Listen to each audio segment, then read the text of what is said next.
咦，你做緊咩啊？你咁樣逼我揸住你本書，會唔會覺得有少少 hard sell 咧？唔會啊，好睇麼？好睇，你逼我講，咁會唔會有少少 hard sell 咧？唔會啊。咁睇你撈得點啦。OK，好嗱，呢個時候咧應該唞咗一陣，你哋亦都準備好你哋嘅百歲圖咯喎，因為我哋講過流年風水啦，又嚟啦，跟住又八字啦，之後咧就一定要即係靚人去睇樣噶嘛，係咪？啊，咁睇一睇面相啦。好，老師。好。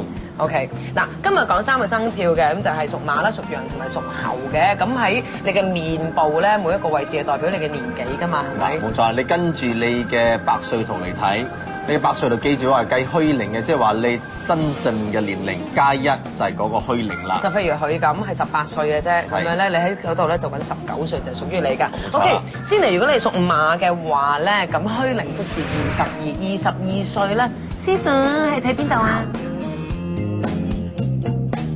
啊，22歲啦，各位朋友，你睇睇呢個位啦，呢個位嗱，記住你大概擠3個手指嘅位就係呢個22。唔好擋住，因為個筷子我等間住佢食嘢。哦，冇咩事乜你？係好啦，呢個22歲嘅位嚟嗱，你要睇睇飽唔飽滿。如果飽滿嚟講咧，今年咧就行好運啦，個太陰星咧就會照住你揾到錢咯。22歲就揾到錢喎，爽唔爽先？爽。嗱，如果凹陷嘅嚟講，嗱，記住呢一個位咧，其實係叫官祿宮。通常官祿宮凹陷嘅人咧，即係話你讀嗰行就唔會做嗰行嘅。官祿宮凹陷。係啦，就好似你咁樣樣啦。好明顯我就係讀嗰行唔係做嗰行。係啦，你都係喎。係啦，我都係凹陷㗎。係啊，所以我讀嗰行咧就唔係做嗰行嘅。係啦，咁啊唔代表唔係冇工做啊嚇，即係話你通常咧都係會自己出嚟做生意或者做另外一份嘢嘅。自僱人士咁樣我都係㗎嘛，係咪？係啦，係啦，好啦。咁啊，睇完咗呢個22歲咯喎，咁屬馬嘅朋友仲有幾多歲咧？34歲，我知道應該係呢個位嚟嘅。係啦，嗱，男女就唔同嘅，記住男左女右咯喎，記住34歲嚟講咧，如果係男仔嚟講就睇右邊嘅眉尾，如果係女仔嚟講咧就睇左邊嘅眉尾。嗱，記住咯，眉尾散就聚財難啊，所以你有冇散先？誒冇散喎，即係話咧佢可以聚到財。記住，如果個眉咧係向上嘅咧，即係話呢個人比較積極啲嘅；如果向下嚟講咧，就成日中意依賴人嘅喎。咁就冇咁好啦。OK， 好啦，咁啊講完呢一個生肖之後咧，就去到羊咯喎。咁我哋不如就睇睇再多個框㗎啦。45歲仲係年青力壯。係啊，年青有為嚇。男人哇！好嗱，如果屬羊嘅朋友45歲咧，我哋就睇下鼻咯喎。你要睇下鼻梁直唔直、高唔高，同埋有唔有氣勢。嗱，睇起鼻梁幾有氣勢。嗱，通常咧你做professional 咧個鼻一定係高嘅。如果你通常話做生意啊，或者係你白手興家嗰啲，通常鼻咧就低少少嘅，或者係闊啲嘅。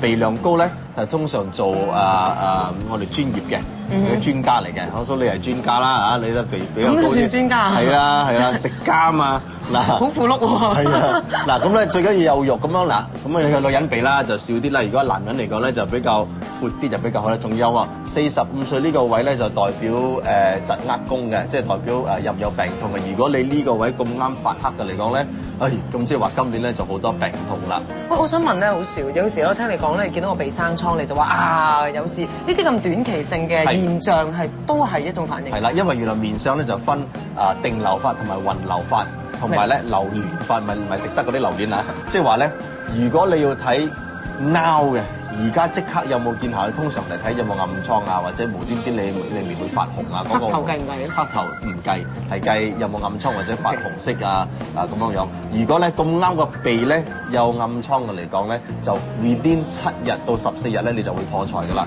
如果係中間咧就係破正財，如果係側邊嚟講咧就係破橫財啦，即係話你自己投資失敗或者無端端啊有意外嗰啲錢要損失。哇！咁靚啊，靚過食啲話直咗咁樣係咪？7日至到14日之內會發生。所以點算咧？諗住佢。咩？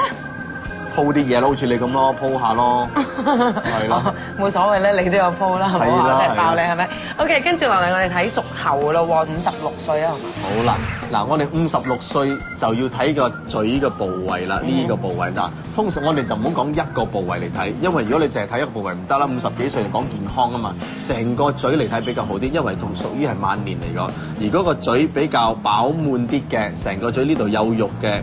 咁即係代表你衣食豐富啦，係啊。咁即係如果再年紀大啲啦，咁樣咁嗰啲咁甩牙係好正常嘅現象嚟，咁甩係咯。咁咪整翻個牙上去咯。嗱，最緊要個嘴唔好甩，係啦。咁嗱，呢個嘴係生得靚啦，所以識得講嘢啦。如果你嘴睇啦，嗱，如果嘴唇冇咗嘅嚟講，嗱，好似佢咁樣而家嘴唇冇嘅嚟講，即係話呢度凹陷啦，咁啊多病痛嘅。嗱，記住你一定有上唇同埋下唇，先至會身體健康，事事順利嘅。咁我想問孖潤腸咪好健康？孖潤腸唔得咯，因為孖潤腸咧就留咗個中間個窿。嗱，記住咯，如果口係合唔得埋咧，好大劑嘅。我哋叫口如吹火，萬年孤單獨坐嘛。口一定要唔食緊嘢，唔係講緊嘢，唔係瞓緊覺嘅，一定要識得合住。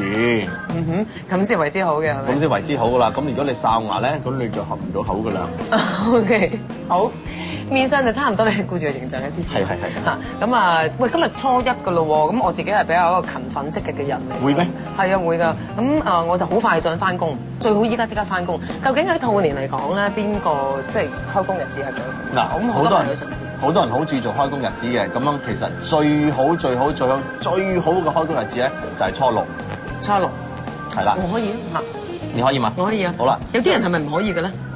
其實有啲人可以，屬鼠嘅朋友咧就冇咁好，但係呢一個日子咧係非常之好，因為咧有好多嘅吉星。如果你係做自己打工又好，或者你係自己做生意又好，總言之樣樣嘢都順利嘅，係非常之好嘅。但係咧要5點到7點之間早晨喎。早晨唔緊要啊嘛，咁你辛苦一朝早嘅話，成年順順利利，何樂而不為 ？Why not？ Why not？ 咁如果有啲人講，即係譬如你咁樣啦，你做老細嘅係咪先？梗係出糧，你早啲翻工好啦。有冇啲日子係早過初六嘅咧？早過初六今日咯，直情唔好休息咪好咯。如果係冇歲晚收爐嘅話，係可以唔使擇日開工㗎。係啊。好啦，咁啊講咗咁耐，你係咪應該有少少肚餓嘅？係咯，快啲。OK，嗱，等我介紹下啦，呢一個咧就係你最中意㗎啦。臘味飯，跟住之後咧就有盤菜，仲有另外一個 surprise 俾你，叮叮。